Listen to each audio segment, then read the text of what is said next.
The biggest Hardy party ever is coming to New York City. This is not an exaggeration. Join Matt, join Jeff, join me, John Alba, the host of The Extreme Life of Matt Hardy, live at Connolly's in Times Square on November 22nd as we host the biggest Hardy party that we've ever put on. A live Extreme Life of Matt Hardy podcast, a live Jeff Hardy acoustic concert, followed by a VIP meet, greet, and delete. This is going to be the hottest ticket of the fall. It's the afternoon of AEW Full Gear, and you do not want to miss this. The Hardys take over the heart of Times Square. Pick up your tickets now at HardyBoysLive.com. That's HardyBoyz live.com. This show will sell out. We hope to see you there.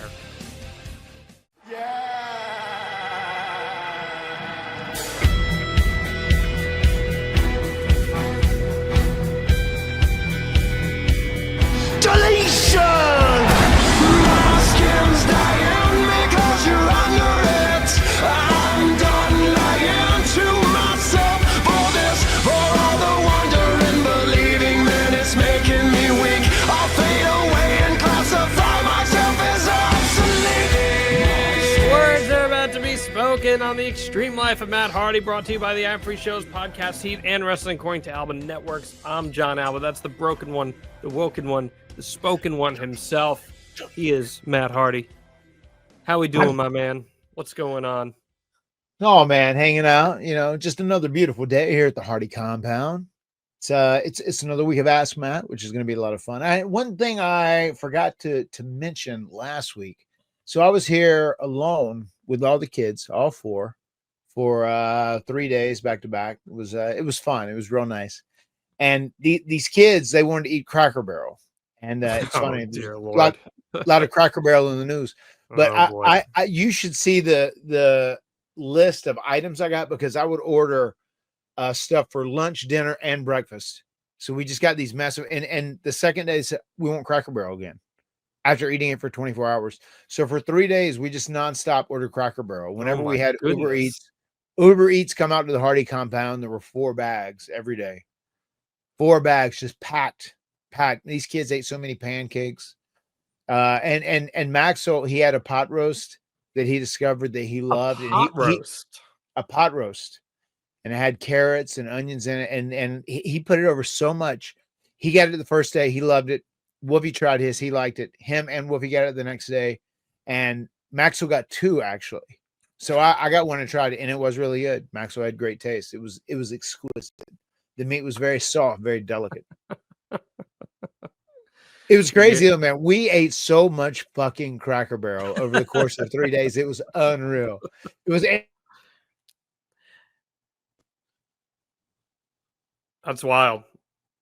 That's wild. Was that the best item, the pot roast? Well, I'm still, man. I had the grilled catfish. I had that a couple days back to back. I also had the grilled chicken tenderloins. I got a couple of orders. It was like, I ordered so much, like every time I ordered, it was like a $200 plus order. You know what I mean? Every single day. So we had a bunch of food, but they were well fed. Not all of us have that Matt Hardy money. That's for sure. Big money Matt, you know. Big money Matt, baby. To spend on Cracker Barrel, nonetheless. Yeah, Cracker Barrel, I've had it probably about 5 times in my life, I'd say. It was actually the first place that I tried chicken liver. You know, they do the little fried chicken liver that are like nuggets almost. Mm-hmm. It was interesting. I didn't dislike it. You know, liver is definitely could go either way, because it could be very irony and like gamey. Right. But I didn't dislike it. You said much like Michael Hayes. Michael Hayes said, "Well, I don't hate it." Well, he did hate Cracker Barrel because it didn't have a bar. No, you are right. Great callback. Great callback. Yeah, but I one of the things when he said, like, when he didn't say, like, you know, something was okay, he said, "Well, I didn't hate it." I didn't hate it. There you go. Wouldn't roll it out of bed. But that's interesting, Cracker Barrel. That's very southern of you. How southern? But Well, I guess we've got a couple here. The cities that are, there's one 18 minutes north, there's one 17 minutes south, so they both have Cracker Barrel, so it's Okay. easily accessible.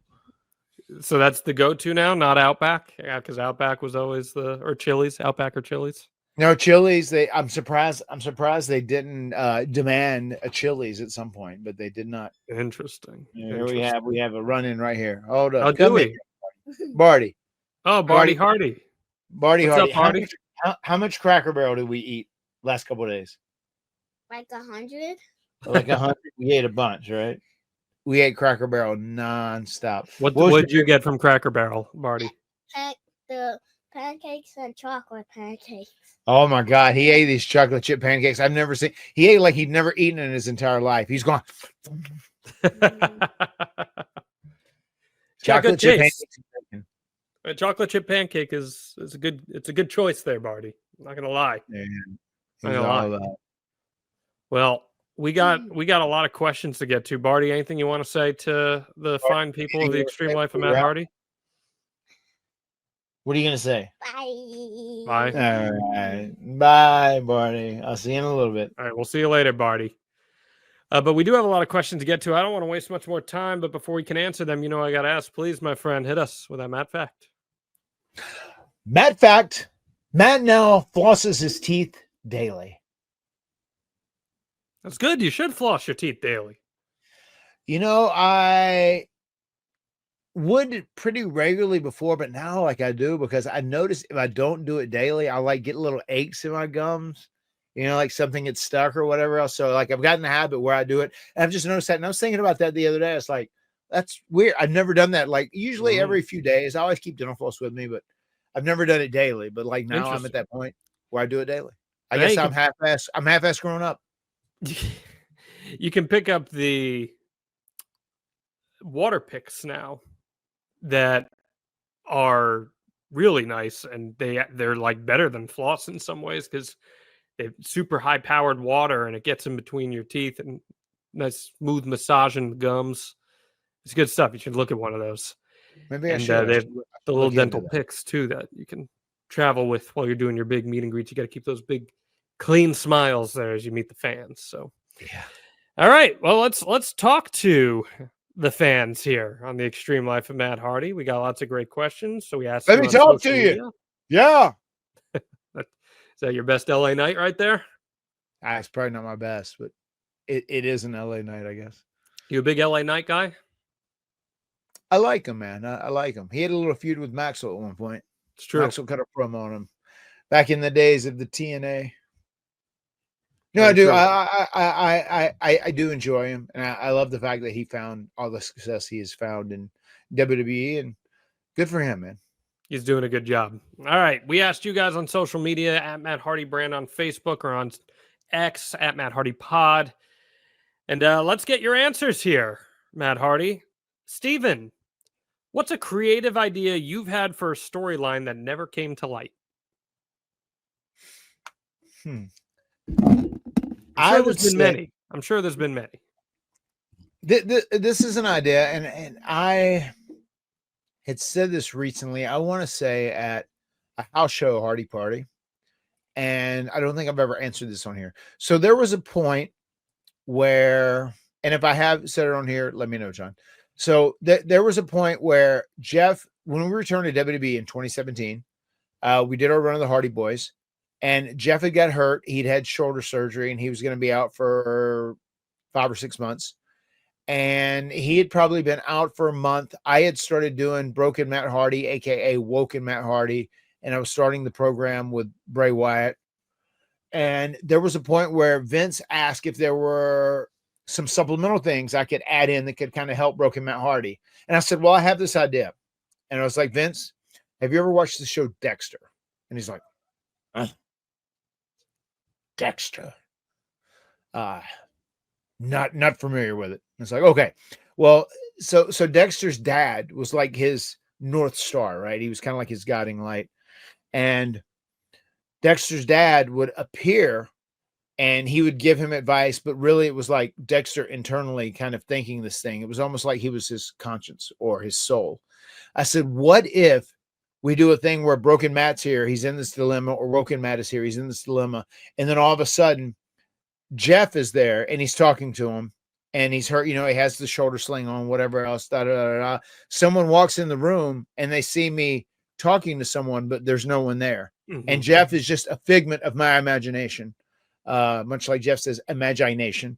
He is a figment. He is kind of like my North Star for a point. And that way we have Jeff on TV as a little more star power. And then also it gives me like some insight into something. I'm just seeing Jeff, like almost wishing he was there. That sounds like that'd be right up Vince's alley. Vince hated it. That's crazy. Vince was not a fan. He's like, oh, he's not there. It's a vision. It was never a no, but I could tell crazy. It wasn't. That sounds totally. This is a man who had the Undertaker ascend into heaven in front of people. Like Which I fucking loved as a kid. I loved that so much. No, and dude, like I was thinking. I mean, I thought Vince might bite on it, but it just wasn't. It wasn't his cup of tea. Pretty good pitch. It would have worked great for, especially old school Broken Matt, seeing Jeff and speaking to him and looking even more crazy. That's crazy. I'm really surprised he didn't bite on that one. Yeah. Especially since he did let you use Jeff in the cinematic match. He did. And there was it was weird because there was a question that said, like, is Jeff really there or is he not really there? Right. And we were at Jeff's house and by the lake. So I think he was under the presumption that Jeff was really there. But it came off great because it was almost like Jeff was, maybe not there. Maybe he was just, he was a ghost, he was just seeing an image of Jeff. Who knows? Interesting. But regardless, that was, we were able to get away with that. And we did get that clear when Vince called about, they were trying to get up with Vince. They were freaked out that whole night we were doing the ultimate deletion. I had this big idea. Do you know the tree Jeff did the swanton out of in the final deletion with the insane giant ladder leading up to the tree? Yes. So I was going to come out of that tree. We had that same ring there. I was going to come out of that tree and do a leg drop and try and I was going to put Bray on the bottom table. There was going to be a table on top. We had all this stuff. WWE'd sent it here. I was going to do the table sandwich like Jeff did to me at WrestleMania 25. And Bray was going to get out of the way and I was going to go through these tables. And that's where he was going to be destroying me there until the finish. And Jeff helped me. Right. So we were about to shoot that scene and I was like, oh, this is going to be cool. Like, I'm coming off this thing. It's going to be a big hot spot. People are going to love it. Broken Matt's fucking kind of, breaking his norms and his rules of being a spot monkey and going through this shit. And I was excited for that. And Vince heard we were going to do this. Oh God, no. He said, it sounds like there's too much fucking hokey wrestling in this already. He said, this thing needs to be entertaining. It needs to be, I want to see something where there's a scene that we do and where it's Jeff's legitimate pet graveyard. The Benny Hill scene. Yeah. The Benny Hill scene. And that was Vince's scene. He said, this is what I want to see this. He can't find him. He's hiding behind these trees and it's got to be entertaining. It's got to be campy. It's got to be hokey. This is what we need. And then my favorite thing was he calls here. We're in Cameron, North Carolina, Southern Pines, which, as I was saying earlier, Southern Pines, Sanford, they're about 20 minutes away. They have everything. Vince said, what I would like to see is Bray go in this lake of reincarnation. And then he comes out at the end like Jason Voorhees and he's got a fucking fish in his mouth. And then he just sinks back underneath. He said, can we make that happen? And it's 2:00 in the morning. I was like, bro, we're in Cameron. We're not going to be able to go buy a fish. We're not going to be able to go to a fish store and buy a fish to get the spot in. I think it's going to be Bray goes in the lake and that's it. He's done.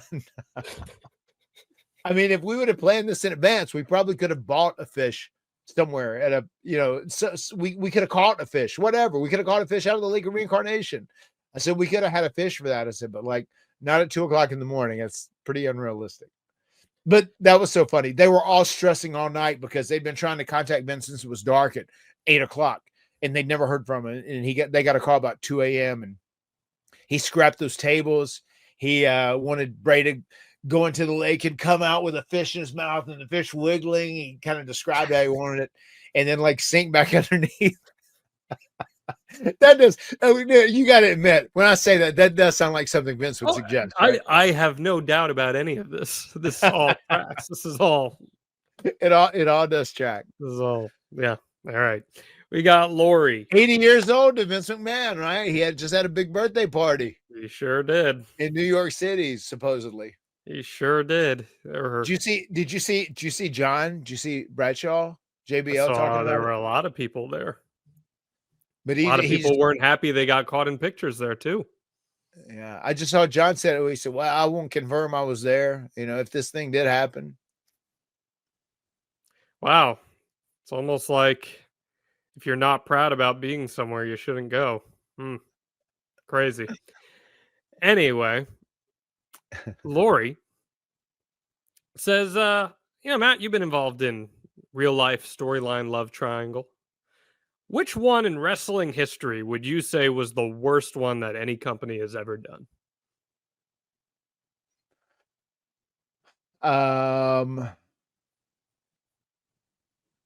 Maybe there's a lot of love triangles that have been done in wrestling history.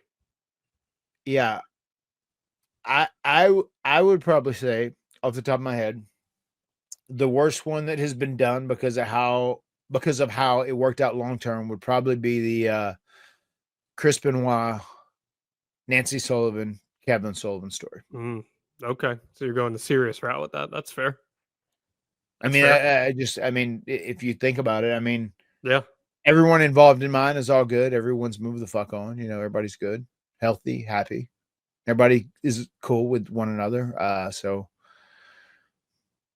you know, we got through it. We did some adulting.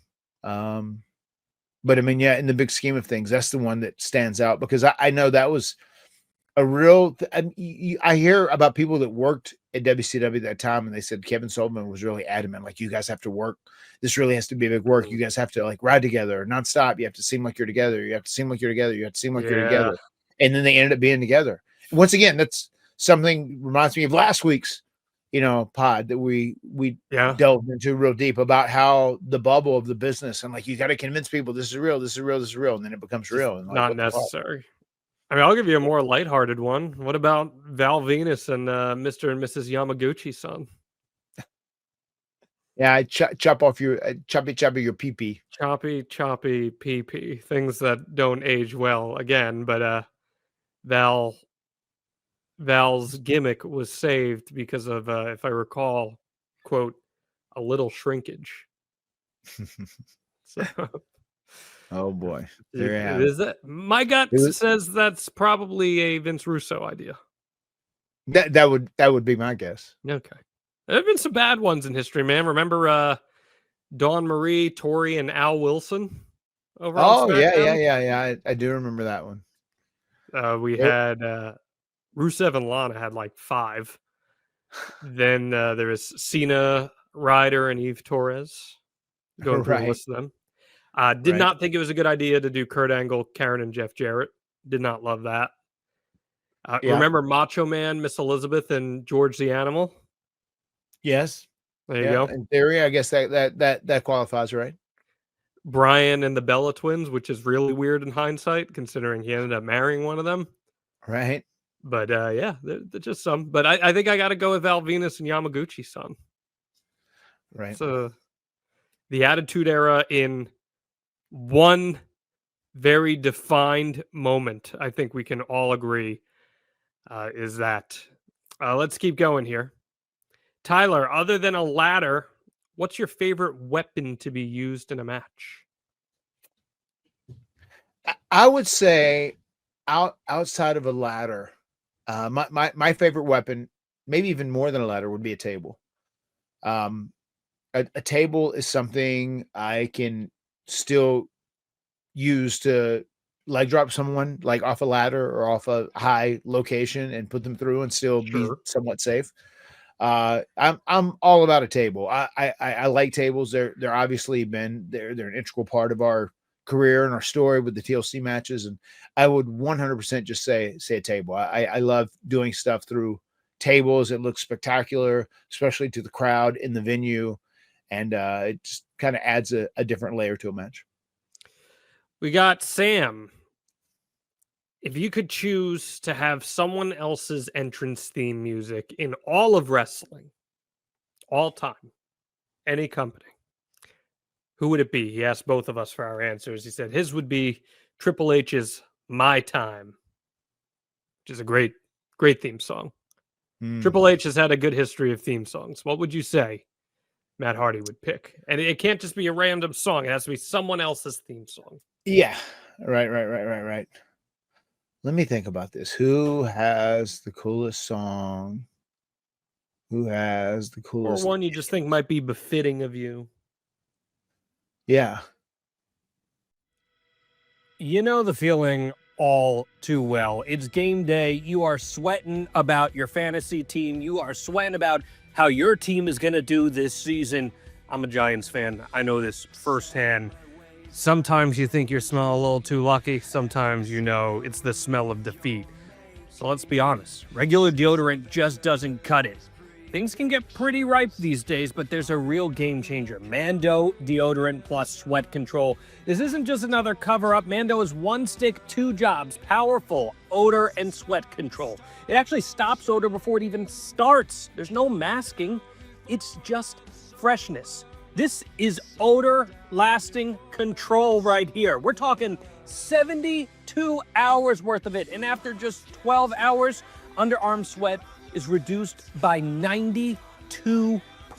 This is 2 times better at controlling sweat than the standard.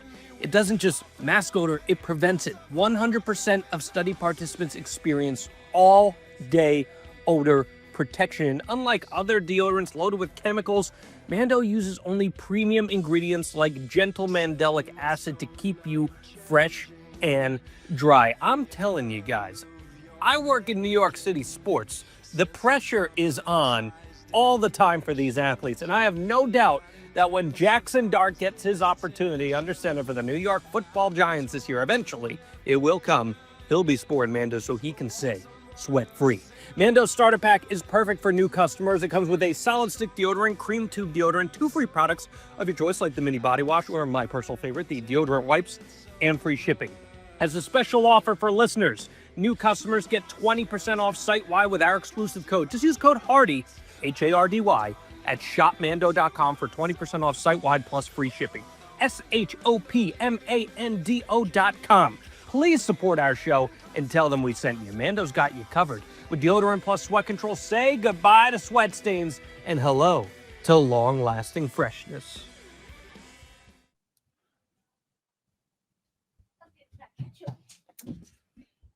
Did anybody? Maybe that was just a Sabu thing. ECW was so amazing back in the day. How those guys just used whatever music. Yeah, because they just illegally rip stuff. They just illegally ripped stuff. They didn't pay for anything. They didn't license anything. I mean, like the Metallica Enter Sandman.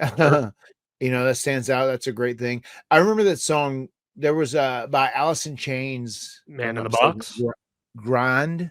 Oh, okay. I thought you were going to Tommy Dreamer with Man in the Box. Yeah, no, I think they just used this for like a tribute video to Sabu one time, but that made me fall in love with that song. Also, there was a time they used like I don't know anything. I don't know anything. It is a tribute to. It was like a video. Raven, Tommy Dreamer, Cactus Jack, maybe something they were doing together in an angle. But they used like the coolest music ever. I might just say Metallica, Enter Sandman. Okay. Not a bad choice, especially considering how awesome that one night stand entrance is with Sandman. Right. That's an all-timer. I am such a fucking mark for the Brood theme, man. You got to actually walk out to it. I'd kill to walk out to the Brood theme. That's like number one for me. So yeah. It's one of the greatest of all time. It is truly one of the greatest theme songs in wrestling history, and you got to walk out to it. What about, did you ever walk out to Bray's theme alone? Like no mashup, just Bray's theme? I did. We did it on house shows a couple times, yeah. That had to have been pretty cool because he's got an all-time great theme too. It was great. Yeah. In the other song, what was the song he he used on his last run? The one that Code Orange did that the Wyatt Six is using? Shatter? Is Yeah. it Shatter? Yeah, the Wyatt Six uses it. Yeah, and that there's the whole thing, like if I listen to it in totality, it doesn't always drive me crazy, but just like that catch. The chorus is great. Yeah, the chorus is so good. Yeah, I agree with that.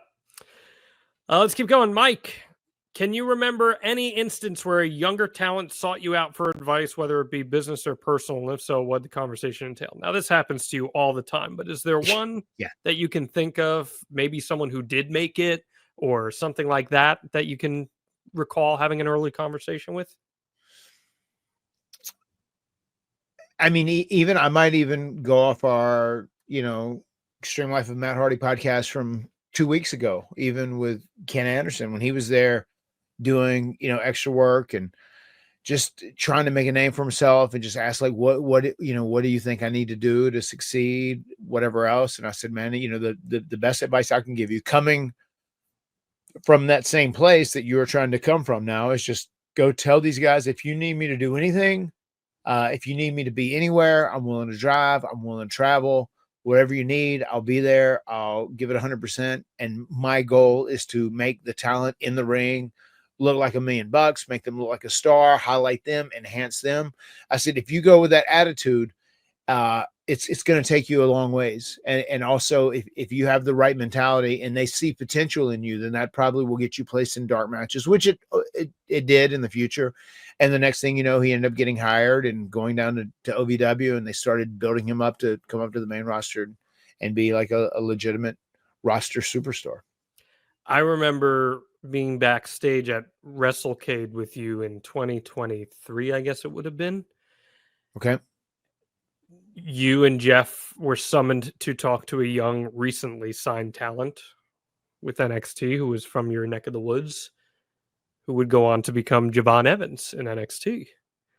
And I remember you guys having a conversation with him and seeing how quickly he's caught on in NXT. I mean, he's in main event pictures, and he's clearly going to be a big star for them. He's someone who's got all the upside, and I'm sure the Hardys were a huge influence on someone like him. Yeah, I mean, you're right when you say that. I mean, that's a very regular occurrence now. It is even weird. Like, as much as we've talked with Leon, God, we've been working with Leon for probably almost 9 months now, I would guess, 8 to 9 months. But it was funny. We just had a match with it will have aired. Well, no, I take that back because we're filming out a week ago.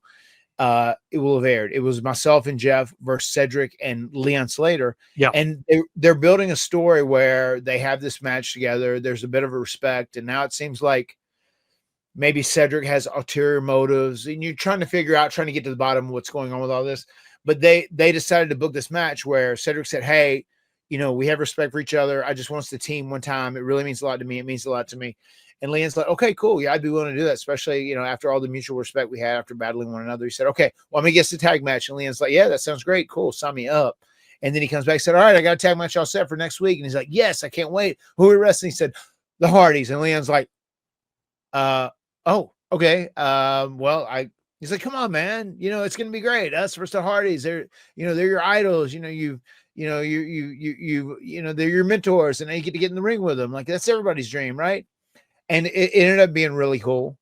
We had a great match. They advertised it for the TV tapings just because they thought like people would come and buy tickets on Saturday in Baltimore to see this match. And it ended up being really good. It is the main event of a show. And the funny thing was, like, as soon as we came to the back, we're like, oh, we were super happy with it. It was a Bayface match. And it was real hot. It was at the end of the night, like last show of the night, right? Last match of the whole show. But the crowd was still hot. It was good. It was explosive. We did a lot of really cool things. You've seen it by this point. So Leon Slater is the only person in history that countered the plot twist. And that's because I have done the plot twist with him multiple times. So he knows it. He scouted it. He learned it. Yeah, and it was super cool because the crowd exploded whenever he did it. And it was really cool. It made me so happy that they bid on this so much. And I know we walked back through, Jeff and I, we did this. We celebrated the end. We had a little angle we had to do at the very end of the show. We send the crowd home happy, which we do at almost every TNA taping. You know, thank you for coming. We appreciate it. Support TNA, and the crowd chat TNA. We come to the back, and they're both standing right there. And they're like, oh, thank you so much. Thank you so much. Said, you got any advice? Any tips? Anything from the match? Anything from the match? We're like, you guys were awesome. Fuck. Thanks, man. Thanks. It was great. I said, I was so happy how well it went being babyface on babyface. But even that, just, you know, that level of respect that they both showed us, Cedric and Leon, was so funny cool. because Cedric's been doing it for a long time, right? Like this is a veteran. Yeah. Still I mean, I remember the first time I wrestled Cedric was at it was down by the Georgia Peach in South Carolina. I think he's kind of from your neck of the woods, isn't he? Yeah, well, yeah. He's not terribly far. He's not far removed from Charlotte.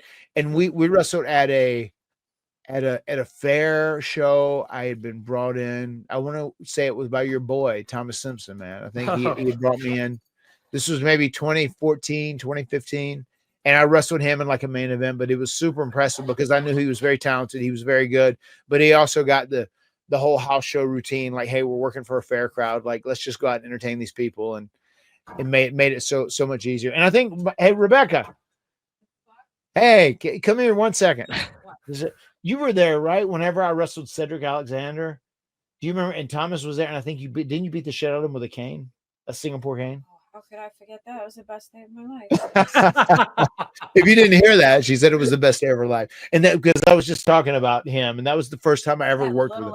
Ass, like yeehaw ass crowd. Yeah. It was by the Georgia Peach. Oh yeah. Remember, we were not far from that. It was like at a fair or whatever. We had a couple shots on the road. We had autograph signing, and we did the show, and she beat the shit out of Thomas Simpson with a Singapore cane. I'm hitting him, and I feel bad. It's an old ass dude, man. He's like walking with a limp as shit. He has like no foot nowadays. Like I'm like hitting him, and he's like, harder, do it harder. And I was like, bro, I feel bad because I actually know the guy, right? Like usually I'm like, fuck you.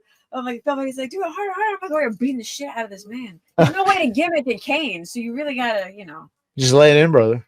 Well, I did. Sorry, Thomas. Good job. It's a good job. You laid it in so hard he lost his leg from his knee down. Goodness gracious, that's your boy right there. I want to make that clear. Thomas Simpson, hey man, he's happy anytime he gets a shout out, man. I got lots of love for Thomas. Oh boy. All right, let's do another here. I want to do a quick screen share. I want to see if I can get this here. So right here, this question comes to us from at Sour Pixel. I know that's weird formatting on the screen right now. I apologize, but do you remember what you were saying to Jeff at this point after the first bell rang in the WrestleMania 25 match? That's you guys about to have your Extreme Rules match, and the bell has rung. Do you remember saying anything to him in IRL in real life, or was that just IRL? Yes, talking right in there? Logan Paul terminology, IRL. Yes, I do remember at this point. I was telling to him, I said, you are going to see why I am the leader of the Hardys. You are going to see why I am the engineer, why I am the architect, why you would not be here if it was not for me. I'm going to make you understand over the course of this match. You are going to understand after this match at WrestleMania. I was on in character talking that shit. Okay. Have you ever had a moment where before a match, whether it's with Jeff or someone else, you're building up and you're like, shit, this is pretty cool or anything of that nature? Yeah. I remember, and I think I've talked about this before. One of the cooler moments I remember is where I was in there it was myself and Jeff versus Road Dogg and X-Pac. Yep, we were in the Rosemont Arena in Chicago, and the crowd was so loud. He was saying something, and I was going, I can't hear. And he couldn't hear me either because it was so loud. And then we eventually got closer, and we almost got like nose to nose so that he could call whatever spot he wanted to do or however. He's like, we don't need to tie up right now. We just need to circle around a little bit. We need to, juke and mess around, stick and move a little bit. Like, this crowd is so hot. Like, let them be hot as long as they are. Like, let's milk this for as much as we can get. There you go. And it was super cool as we were like kicking off the show. It was kicking off a Raw, and like, man, they were just electric. So loud that we were probably 6 feet away and we cannot hear one another. Robbie, now that Edge and Christian are back together, If AEW asked you and Jeff to return for a program and last match ever versus them, would that be of interest? Well, I don't think a last match ever is of interest right now, because we're not putting a timetable on that. As far as having a match with Edge and Christian, especially after I think in the context of the question, he's saying like your last match ever with them. Okay. I am not I am not opposed to it. I don't know if I would even want to brand it as that, because we might fuck ourselves. Because I think there are opportunities for matches between the Hardys versus Edge and Christian. The Hardys versus Team 3D versus the Dudleys, it is going to be the last match ever for sure. And we know that. And we feel very comfortable and confident putting this label on the match because it is going to stand. But with Edge and Christian, I wouldn't want to say last match yet for us. Like I think there is a great potential to do something and have a series of matches with Edge and Christian that could be moneymakers. But not necessarily in AEW? Maybe. It kind of all depends. We really like where we're at now. Like if we did this thing with TNA for a while, like we love being with TNA has taken such great care of us. We get to do whatever the fuck we want outside of TNA as long as we are loyal to their bookings and commit. So we're doing real well from a monetary standpoint, you know, with all our appearances and our cons. And I mean, there's so much work. I mean, we have to say no to so much because we are offered so much. But it's a great deal. And if we can do that and like dip our toes into WWE, do a little bit with WWE, I mean, that all tracks and all works good. And we're very happy with that. As far as doing something in AEW with them, I would never say never. Who knows? You know, it is what it is. And I would never say never. That's one thing I have learned in pro wrestling. Never say never. More than fair. See, I like when we get the outside the box questions or creative ones or studied ones. And here's one from Anne. SmackDown, December 2nd, 1999. Edge and Christian have a match with the Dudleys. Edge hurts his knee hitting a move off the top rope. He's taken backstage after and he says, quote, I jimmied it. Please tell me, was this a rib on you or an actual term I'm unaware of? So, needless to say, Matt Hardy known for his Jimmy legs, and Edge says he jimmied his leg. Is that a rib on Matt Hardy, or is this a term that wrestlers are using? It sounds like were we present at this match? I'm not sure. I have not looked up whether you're present or not. Because so the word jimmied entered the lexicon of Matt Hardy, Jeff Hardy, Adam Copeland, and Jay Rizzo pretty early on, and it ended up probably stemming from the Jimmy legs. But anytime something would go wrong, like if something was messed up, it was jimmied. It was jimmied. So it almost sounds like, to me, that sounds like it was something that was a predetermined angle, and he was being taken to the back for a specific reason. I think it was. And it sounds like he was just trying to pop the people by saying, "Oh, I jimmied it," trying to like break Christian or us if we were there or whoever else. That would be my guess, because it's not like he is trying to make it like ultra realistic. Like, oh, I tweaked my knee, like it's hurt. I jimmied it. That would be my guess. Is that it was a pre-planned event that was going to happen in the match. That's a really good observation by Anna. A good question there. I like that, and that's cool insight because I had no idea you guys use that term between you guys. And all the time, you know, when Jay would do the jump on the second rope and then bounce over the other top rope to the outside, that became known as the Jimmy jump. And it was from that. Like, I mean, that was like huge on our lexicon in there you go. Late 90s, early 2000s. Love especially that. when we were talking as a team, like, fuck, I jimmied it. You know, that happened all the time. And you picked up on something. Good ears, good eyes. Good catch. Let's go to Trenton. Do you think WWE and TKO will buy TNA in the future since they already purchased AAA? I mean, once again, who knows? I mean, WWE could do anything. I feel like right now, I feel like WWE wants TNA to be a partner, someone that is on its own, that is doing its own business in some capacity, that they can use as a partner that can be there to be elevated as a strong promotion, maybe to, you know, one day compete with AEW. Once again, I'm just saying this hypothetically, like just saying this in, I'm not saying actual like compare numbers, everything else.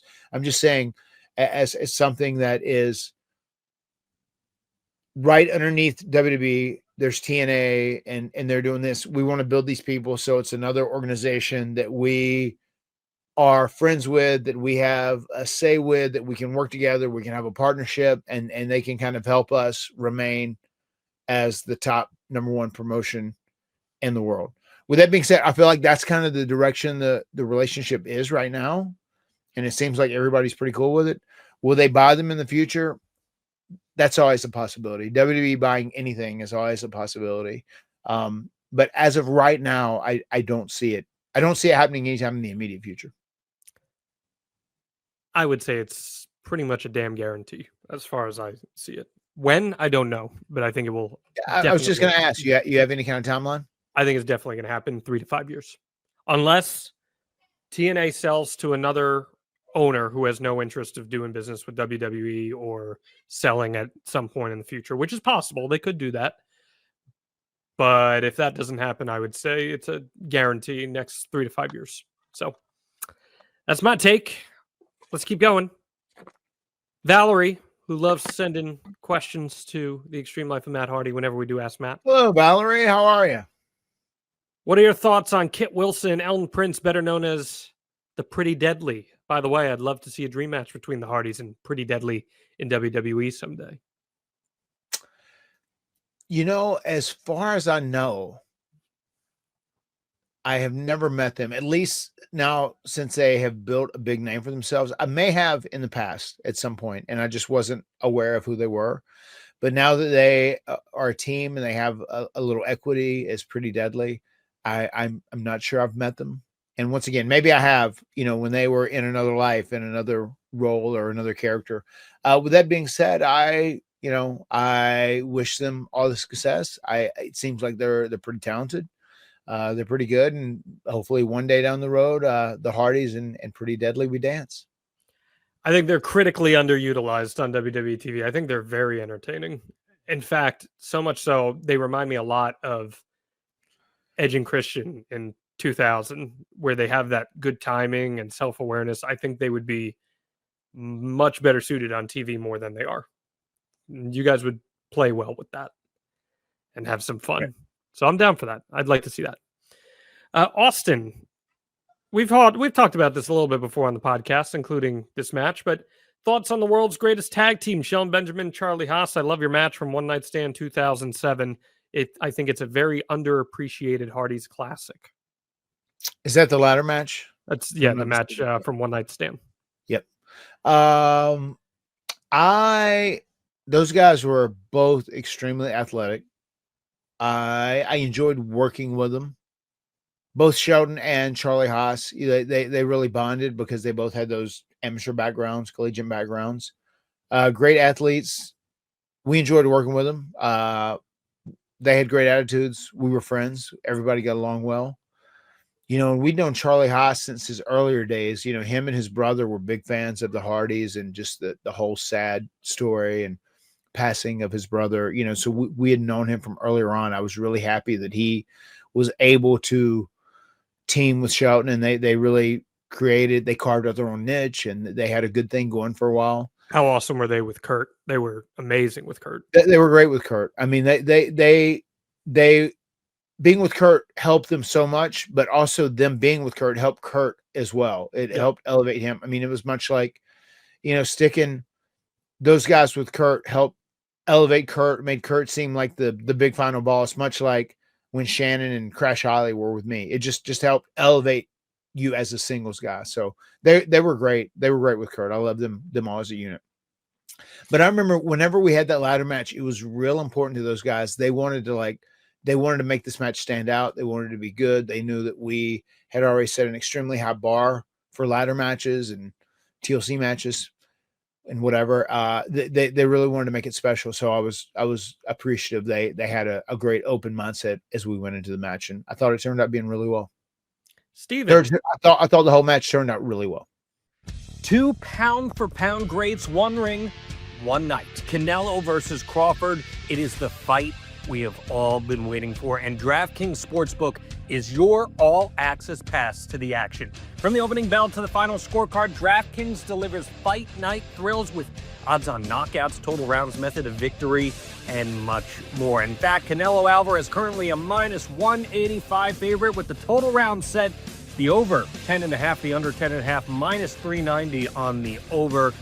People are expecting a good fight out of these two, and why wouldn't you? So do you want to check out DraftKings? Well, we here at the Extreme Life and Matt Hardy want to help you out. If you're new to DraftKings, you bet $5 and get $200 in bonus bets instantly. And don't forget, football's back this Sunday, so the action doesn't stop after the fight. Download the DraftKings Sportsbook app, use code HARDY, that's code HARDY, H-A-R-D-Y, to get $200 in bonus bets when you bet just $5. In partnership with DraftKings, the crown is yours. Gambling problem? Call 1-800-GAMBLER. In New York, call 877-8-HOPE-NY or text HOPE-NY 467-369. In Connecticut, help is available for problem gambling. Call 888-78-97-777 or visit ccpg.org. Please play responsibly. On behalf of Boot Hill Casino and Resort, Kansas, 21 plus age and eligibility varies by jurisdiction. Fees may apply in Illinois, void in Ontario. Bonus bets expire 7 days after issuance. For additional items and responsible gaming resources, see dkng.co/audio. Steven, soft shell or hard shell tacos?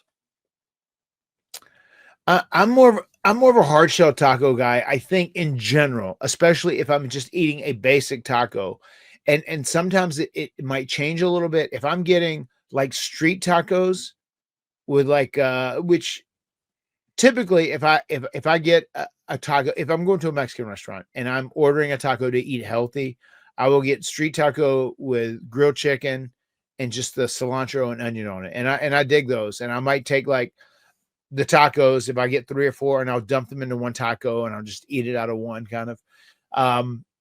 But I feel like if I'm eating like basic, like beef tacos or just chicken tacos or shrimp tacos, I like the more traditional hard taco. I'd argue the soft shell's more traditional, truthfully. It probably is. It probably is. Maybe hold up. Maybe I am honoring the more traditional Americanized. I'd say that's more accurate. Yeah, that's more accurate. Yes. I'm going soft shell any day of the week, without question. But I'll ask it: corn tortilla or flour tortilla? I when I eat the soft shell, I like the corn tortilla. Yeah, that's a good call. Yeah, I'm with you on that. Yep. There's a place next time you're in the city. I'm going to take you. Los Tacos #1, right by my apartment. There's several of them in the city, but oh my goodness, it is some of the best tacos I've ever had in my life. Incredible. I love to hear it. I love a good tacos. Good any day of the week. I don't care if it's Tuesday or Wednesday or Thursday. You can never go wrong with a good taco. Never. This question's up your alley. Bill, if you could be the star of a spin-off series of either Game of Thrones or The Walking Dead, which show would you choose and what would your character be like? I would choose The Walking Dead. I'm kind of that the whole apocalypse and post life and zombies. It's kind of got a hold on me to a degree. I feel like I'm a little more into that lore than the Game of Thrones stuff back in the day. I would like to be a character that probably isn't too much of a stretch from the Matt Hardy who will not die, someone who is a survivalist, who is just out there surviving and doing his thing, man, and doing whatever it takes to make sure to live and survive and protect his people. Dig that. Let's keep going here. We've got Mitchell. What's the worst or funniest wardrobe malfunction you or an opponent had during a match?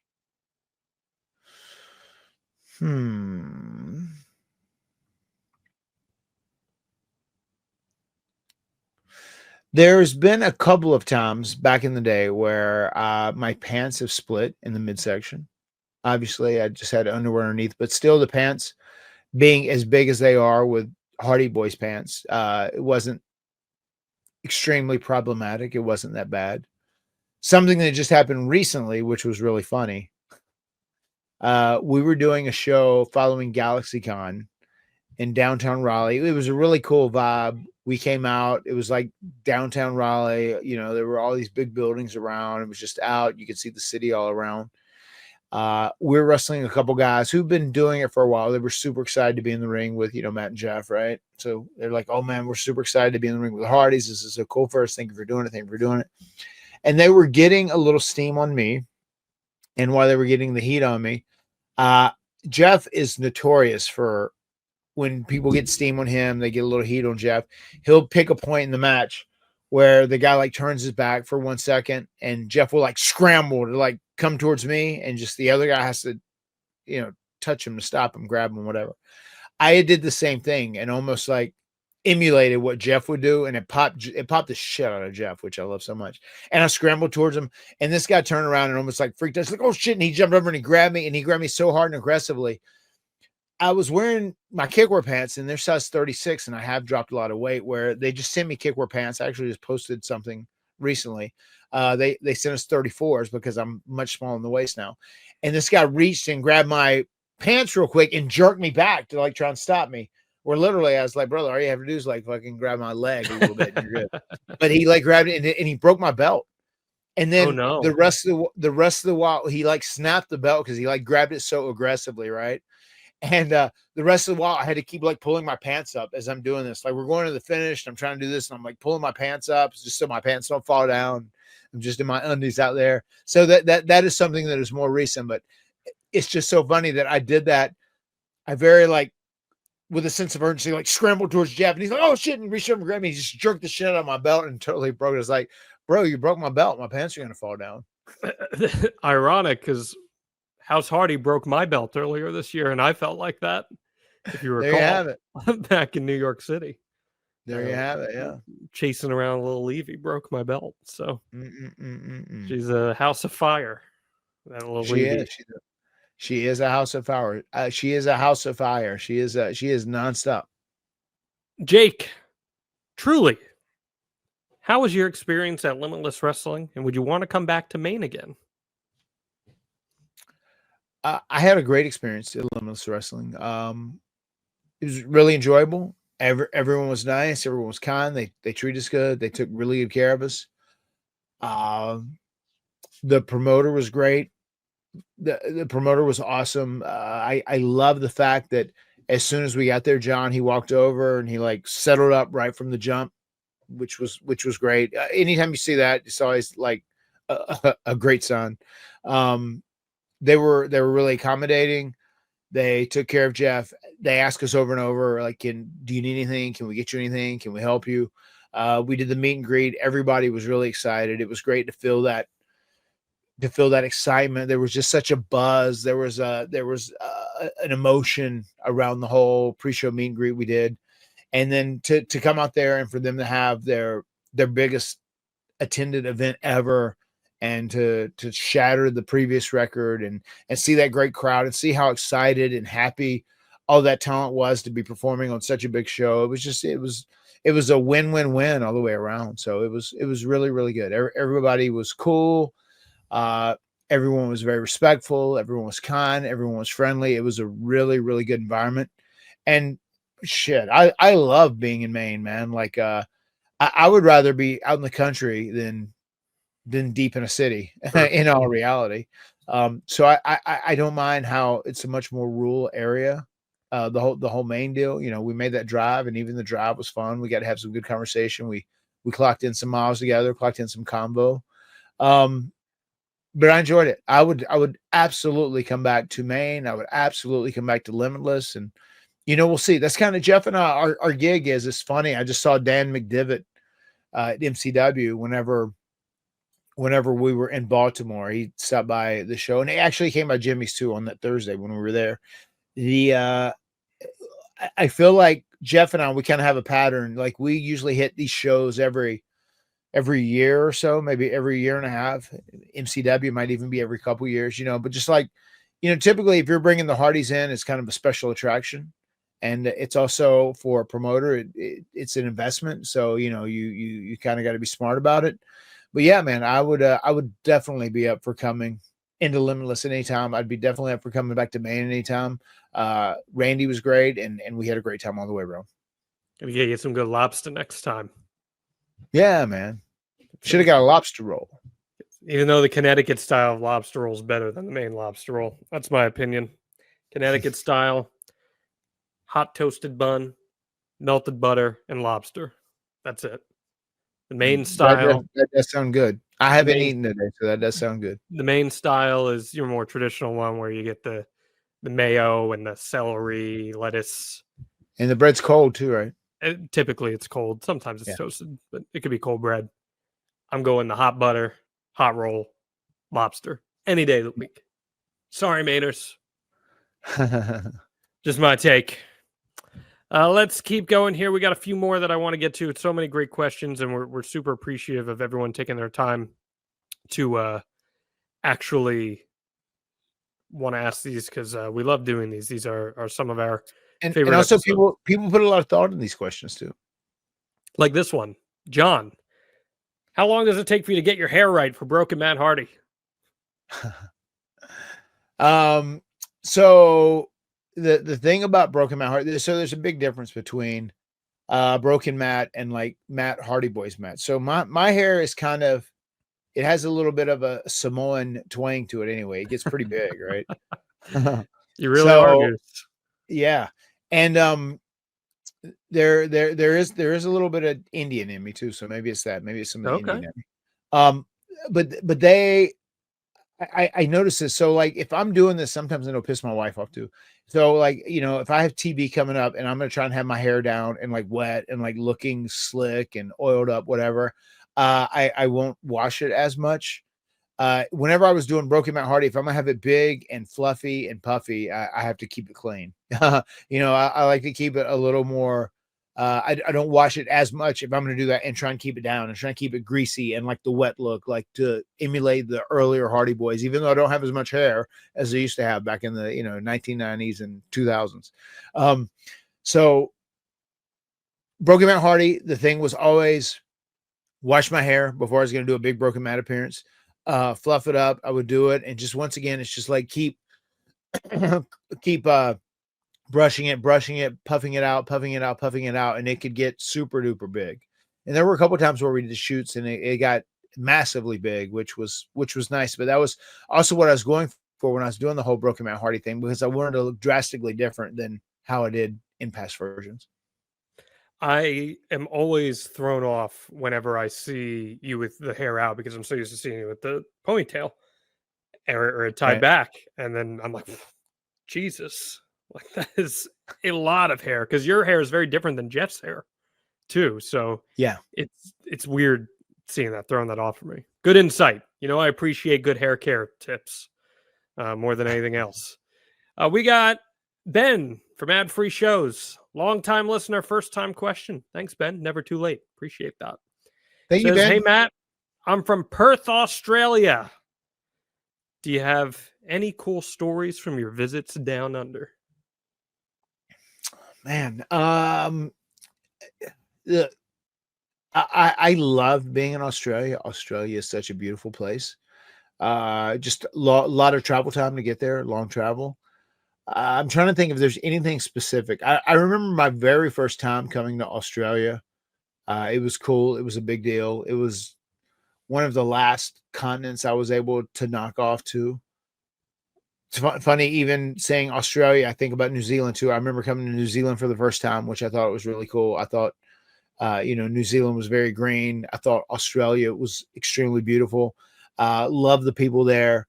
Love the dialect. Love the accent that they have.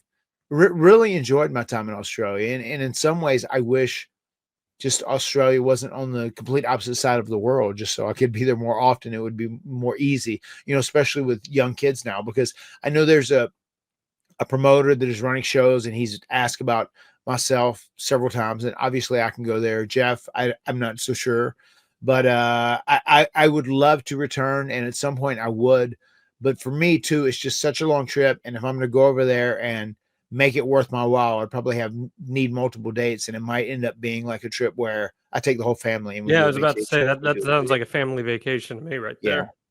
Yeah. Which would be tough. I can only imagine putting these children and them having to fly for almost a full day, like how insane they would go. Like Max was just going, I can't believe how long it took to go to LA when he just went to LA. No, last week, so I just can't believe how long it took. Oh my God, it was such a long flight. God, how do you do it? He Brother, and Rebby were it can crushing get it a with lot that longer. Pokemon stuff. Yeah. That's cool. Yeah, That's cool. they had a big time. He had a great time. We got a couple more here, then we're going to wrap up. JME, if you could choose the night 1 and night 2 main events of WrestleMania 42, what are you picking? Oh boy. Night 1 and night 2 main events of WrestleMania 42. What would it be?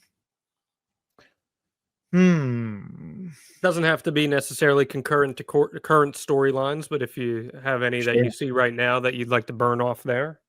Yeah. I'm just trying to think into the future. I'm trying to get a glimpse of where we might be at by that time. I got 3 matches, but I want to wait to hear yours first. I don't want to influence yours. Yeah, good. Because you would. Because this is something I have not thought about. Have you thought about this before? I mean, it's just something that kind of sits in the back of my head, but it's not something I put a lot of thought into. Gotcha. Let me see. I mean, the person deliver a make good with Cody Rhodes in Las Vegas, because boy, did they give them a snoozer this past year. So they got to give him a good Cody Rhodes match. Yeah, I mean, Cody is obviously the first person. It's like, who does Cody dance with, this time around whenever he's doing this? I might even see a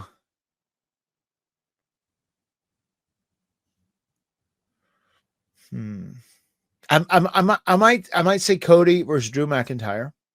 Even though we're getting that right now, you think you'd do it again at WrestleMania? Oh, that's right. That is coming up, right? That's coming up. Yeah, that's right. Maybe not. Maybe I They're should. feuding right now. Drew's doing really good work with that. No, Drew is doing great work. That's right. That's right. It's me. You can tell I haven't been. That's fine. I'll give you something to think about. All right. So, go. How about this? How about a WrestleMania 42? What if we did a Cody versus CM Punk? That's the one I was going to go with. That would be my night 2 main event: Cody Rhodes versus CM Punk. I like that. And then what if we had? Would that be night 1 or night 2 for you? It's gonna be harder to get bigger than that in all reality. And then maybe trying to think for the other night. Maybe a Seth Rollins versus Jacob Fatu. Oh, okay. Wasn't expecting that, but that's a pretty big elevating match there for Jacob Fatu. Maybe. So would you crown Jacob Fatu as world champion there? I don't know. Maybe Jacob Fatu continues on this. Like, is that Jacob Fatu winning the Rumble and then going to maybe have him win the Rumble? Okay. Rumble or Elimination Chamber, line him up for this match and just give him a test, see where he's at.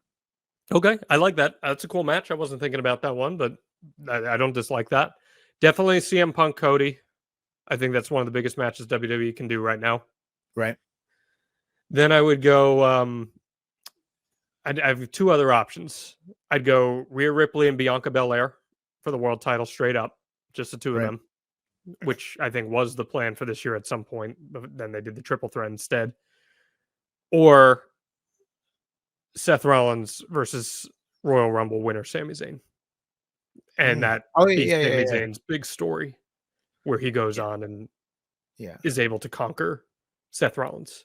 Yeah. That's right. Like you're a big Sami Zayn guy. Sami Zayn's Yeah. good. Sami Zayn's I just great. think, I mean, you saw it like a tease of it with the Gunther match at last year's WrestleMania.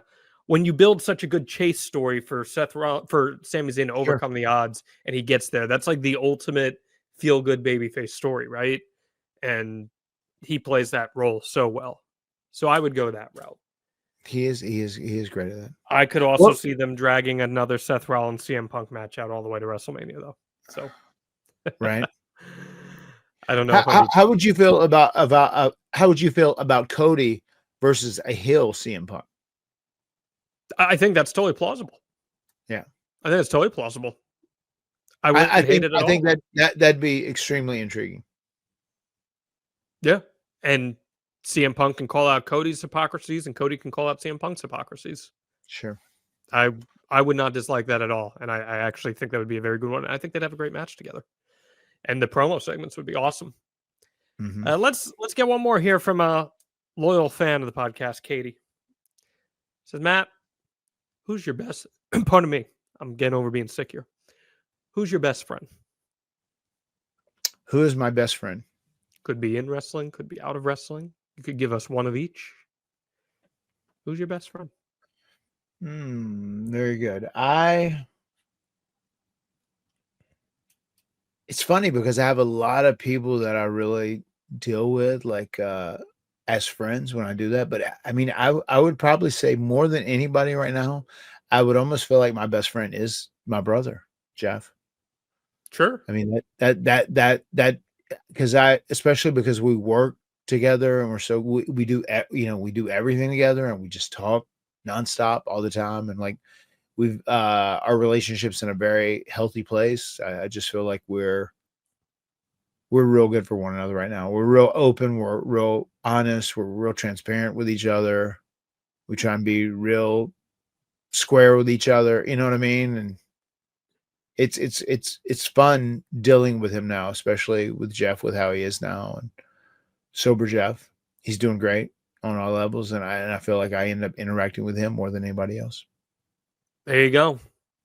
Great answer. You love heat with your wife, but that's fine.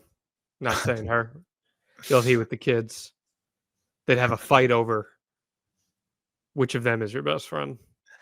Yeah. Freaking rumble in the warehouse. That's a great answer. And we're big cheerleaders of Jeff here on the podcast, and it's great to see him doing well. It's great to see you guys have a great relationship, and it's real. That's good. Real, authentic is good. Do you have, who would you say is your closest friend in wrestling aside from Jeff? You know, Or Shane? Probably I would probably say Shane. Shane helps, and it's weird. It kind of changes depending on where you're at too. You know, like if you're working somewhere, you end up being closer with people that you work around a lot. Yeah, because you're around them more. Yeah, so that kind of changes too. But yeah, I would probably say overall, I would say Shane Helms. Okay, go back a long way. Yeah, we Really go back, good stuff. 20, no, 30, 31 years. Pre-superhero. You knew him before. You can say I knew him when? Before he took flight. Brother, I knew Kid Vicious.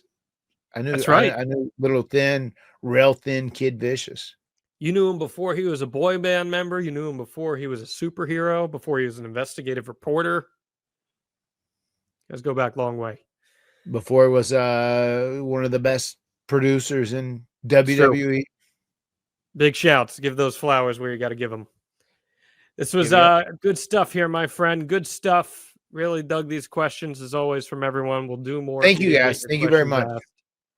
Keep sending them in. We love to see them. You love to see it. Anything else you want to add for the diehardies? No, just to all the diehardies out there, thank you for being someone who does support the Hardys. Thank you for being so loyal for so long. I say it all the time, and I'll continue to say it ad nauseum. Without you, there would be no us. So thank you all very much for supporting us. And as always, we say advertisewithhardy.com is where you can promote your business to the extreme. Join the Die Hardys in supporting the extreme life of Matt Hardy by getting your business out in front of thousands of listeners and viewers every single week. The words have been spoken. We'll see you next time right here on Extreme Life. I'm Matt Hardy. Delete! My skin's dying because you're under it. I'm done lying to myself for this, for all the wonder and believing that it's making me weak. I'll fade away and classify myself as obsolete. My skin's dying. I'm done lying. SaveWithConrad.com. My name's Rajiv. I'm in Sacramento, California. I came to Save with Conrad because I've heard Conrad talk about how he helps people all the time save money and the best route to go for getting some mortgages and finances done. And having heard so many different testimonials in the past, it made the most sense to go this route. We were in the market for a new house and we wanted to know what we could afford. So we spoke with Steve and then Diane to get through the pre-approval process to see what we could afford. And then once we were able to understand that aspect of it, that was when we were able to shop around for a house to get a mortgage through Save with Conrad. Everybody on the team was great. Everybody really explained everything fully to where it was more in like layman's terms to where I could understand it as someone not in the business or having shopped around for houses too many times. So being able to understand every step of the process and talking with everyone on the team about that was really, really helpful. And it made me feel really confident that I was going the right route. I would definitely recommend Save with Conrad to others. I know that sometimes people look at it and they go, oh, they're based in Alabama. What could they help me with? But I'm out here in California and they were able to square everything away and get things done really quickly, as opposed to sometimes even people out here don't move as quickly as the Save with Conrad team. So everything was really well done, really efficient, and I would definitely recommend Save with Conrad to others. My name is Rajiv. I'm in Sacramento, California, and I was able to get into my dream home with SaveWithConrad.com. NMLS number 2129, Equal Housing Lender. SaveWithConrad.com.